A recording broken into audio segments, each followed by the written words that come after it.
This is the introduction to section 11.4. This is part 2, and we're going to talk about the last. There's 4 examples here we're going to talk about. Going to, again, continue to work with volume. So, as we look here at the first problem right here, our right triangle prism here in this case.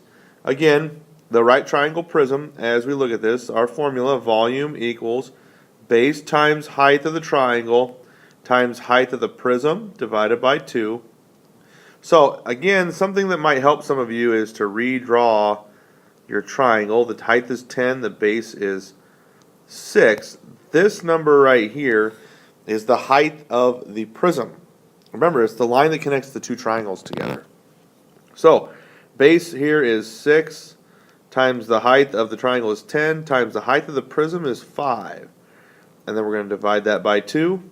And when we come up with a number here, you get 300 divided by 2, which is 150. And again, don't forget, your units are in cubes. So in this case, we have 150 meters cubed. Okay, so let's take a look here at these last 3 examples here now.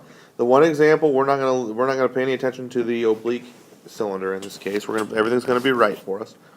So for the cylinder, volume equals pi r squared times the height of the cylinder. Remember, on a cylinder, you're not dividing by 2.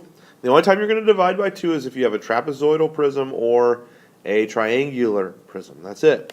So pi times the radius is 5 squared times the height of the cylinder, the line that connects the two circles, is 12. And this is pi times 25 times 12. When you multiply that out, you end up with 942 inches cubed, cubic inches. Okay? Okay, this next example now, they give you the volume.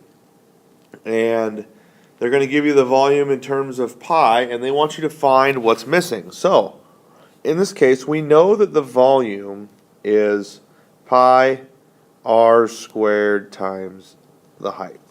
Now, as we look at this, we know the volume is 200 pi equals pi times r squared. We don't know r, and in this case we know the height is 8. Okay? Well, as you look at this, if I want to get r by itself, if I divide by pi times 8, or 8 pi in this case, pi times 8, you'll notice your pi's here cancel, your 8's here cancel, so it's r squared. The pi's here are going to cancel, and 200 divided by 8 is 25.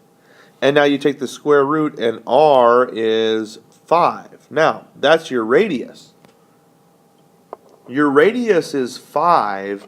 We want to know x. In this case, x is the diameter, so we got to double it.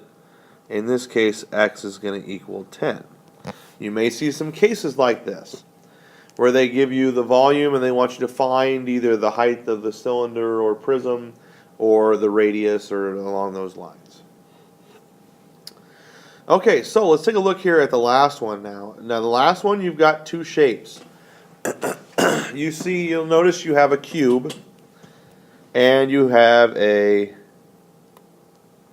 cylinder. And if you notice the cylinder, you only have half of the cylinder. Okay? So, when you're finding volume of combos like this, where they put 2 shapes together, again, you just want to know what goes inside. You're just going to simply find the volume of each and then put them together.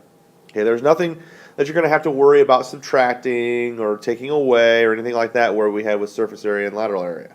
In this case, the only thing you're going to have to worry about is finding their volume. So the volume of the cube is the base times the height of the bottom square times the height of the prism, which in this case we got 4 by 4 by 4. And 4 times 4 times 4 is 64 inches cubed. Okay? Now the cylinder, volume of a cylinder is pi r squared times h. And if you look at the cylinder, you'll notice that your diameter on your cylinder is going to be 4, so your radius is 2. The height of the cylinder is right here, which is 4. Okay, so the volume is going to equal pi times 2 squared times the height, which is 4, which this is really pi times 16, 4 times 4, or 16 pi. And that gives me 50.2. Now, we don't have a whole cylinder, we have a half a cylinder, so now the reason I have to divide that by 2 is because I only have half of a cylinder, and if you divide that by 2, you end up with 25.1 inches cubed. Now, to find the overall volume, I'm going to take 64 and add it to 25.1, and that's going to give me 89.1, in this case, inches cubed. Cubic inches, 89.1. That's the volume of both of those shapes together. Okay, now this concludes section 11.4 part 2. We went through 4 more examples there to kind of give you an idea. Make sure you have your formulas written down in your formula sheet, and don't forget to complete the WSQ.